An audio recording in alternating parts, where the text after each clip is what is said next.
Olá pessoal, tudo bem? Eu sou o Dr. Leonardo Higashi, endocrinologista e nutrólogo da Clínica Higashi, e hoje nós vamos falar sobre o consumo do café e seus riscos e benefícios para a saúde.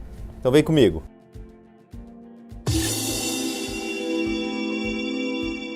Para falar sobre esse assunto, eu vou responder uma pergunta da Mariane, onde ela fala: Doutor, me preocupo muito com a minha saúde, faço exercício 6 vezes na semana, me alimento com muita salada e legumes e verduras, quase não consumo álcool, não fumo, mas sou viciado em cafés, principalmente aqueles de cápsulas, e chego a beber de 8 a 10 cafés por dia. Estou prejudicando a minha saúde? O café é uma das bebidas mais consumidas no mundo, possui mais de 1000 propriedades em compostos bioativos, muitos deles com ação antioxidante, anti-inflamatório, antifibrótico, até mesmo anticâncer, que nos últimos anos os estudos têm mostrado mais benefícios do que dano à saúde. Um exemplo é esse estudo publicado no BMJ, que é uma Umbrella Review, que é uma revisão de várias meta-análises, onde foram incluídos desde estudos observacionais e também estudos randomizados, que têm maior comprovação científica, onde eles chegaram à seguinte conclusão: que o consumo do café pode gerar alguns benefícios para a saúde. Entre esses benefícios, nós podemos citar diminuição do risco de mortalidade geral, diminuição de risco de doenças neurológicas, diminuição do risco de doenças cardiovasculares e até mesmo a diminuição do risco de alguns tipos de câncer. Essa pesquisa foi muito interessante porque eles analisaram mais de 263 publicações, onde depois foram analisados 141 estudos, onde eles concluíram que o maior benefício do café parece ser em torno do consumo de 3 a 4 doses de café por dia. Apesar de a maioria dos estudos terem mostrado benefícios, eles chamaram a atenção que as grávidas devem tomar cuidado com o consumo excessivo de café, porque foi visto que as grávidas que consumiam muito café tinham maior risco de abortos, partos prematuros e também baixo peso ao nascimento. Outro risco que foi visto que o consumo excessivo de café pode gerar um malefício é nas mulheres com osteoporose, onde foi visto maior risco de fraturas. E talvez esse risco seria pela dificuldade da absorção do cálcio com o consumo excessivo de café. Como eu falei para vocês, o café tem mais de 1000 compostos bioativos, entre eles a cafeína e outros compostos, como compostos fenólicos, como ácido clorogênico, magnésio, terpenos, que o consumo crônico a longo prazo pode gerar alguns benefícios interessantes, como melhora da ação da insulina, oxidação da gordura no fígado, ação antioxidante, ação anti-inflamatória. Já agudamente, a cafeína ela pode aumentar a pressão, ela pode dar vasoconstricção, pode tirar o sono, o que pode ser um malefício para a saúde naquelas pessoas que não metabolizam bem a cafeína, ou seja, têm dificuldade de eliminar a cafeína do seu corpo.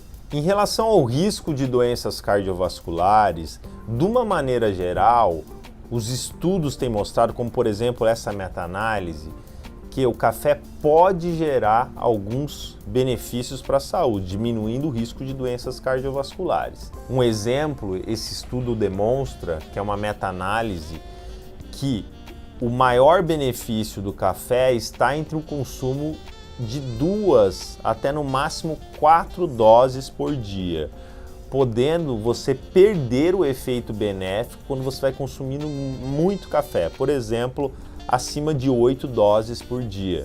Mas, como eu falo que toda história tem 2 lados, existem sim alguns estudos que já demonstraram que o consumo de café pode fazer o inverso, aumentar o risco de doenças cardiovasculares. Como, por exemplo, esse estudo italiano, onde demonstrou que quem consumia mais de 3 doses de café expresso italiano por dia tinha maior risco de doenças cardiovasculares. E por que existe então essa divergência? O que acontece é que algumas pessoas elas não metabolizam bem a cafeína.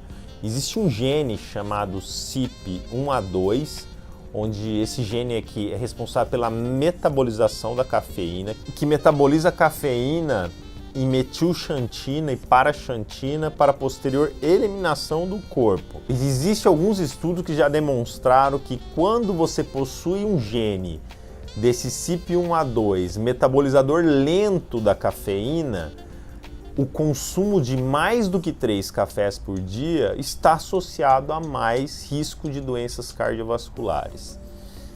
Então, de uma maneira geral, parece que o café pode gerar alguns benefícios cardiovasculares, a não ser que você tenha esse gene metabolizador lento da cafeína. Aí sim, o efeito pode ser o inverso. Mas então, como eu faço para descobrir se eu tenho um gene variante metabolizador lento da cafeína? Uma das maneiras seria você fazer um teste genético e fazer uma análise desse gene e saber qual é o seu padrão, se é um metabolizador rápido, normal ou lento da cafeína. Uma dica que eu vou dar para vocês é, se você é uma pessoa que bebe café e fica com insônia, taquicardia, agitada, muito provavelmente você seja um metabolizador lento da cafeína. Aí você precisa se limitar a no máximo 2 cafés por dia. Outra coisa que a Mariane comentou a respeito do consumo de várias cápsulas de café por dia. Apesar de não ter estudos mostrando que a cápsula de café, que ela é feita de alumínio, pode gerar uma intoxicação de alumínio, de uma maneira geral, eu recomendo que modere essas cápsulas de alumínio, porque estudos já demonstraram que o alumínio faz mal para a saúde, principalmente a parte cerebral, inclusive aumentando o risco de doenças degenerativas cerebrais, como por exemplo o Alzheimer. Então é isso, pessoal. O café, de uma maneira geral, parece gerar alguns benefícios para a saúde, muito devido aos seus compostos bioativos, antioxidantes, anti-inflamatórios, antifibróticos, podendo diminuir o risco de doenças cardiovasculares, cerebrais e até mesmo algum tipo de cânceres. Com exceção daqueles metabolizadores lentos da cafeína, onde o consumo de 3 ou mais cafés por dia pode aumentar o risco de doenças cardiovasculares. Eu sugiro vocês consumir o café da maneira mais natural possível, ou em pó ou em grão, evitando assim a intoxicação por alumínio, que pode ser maléfico para a saúde também. Até a próxima e muito obrigado!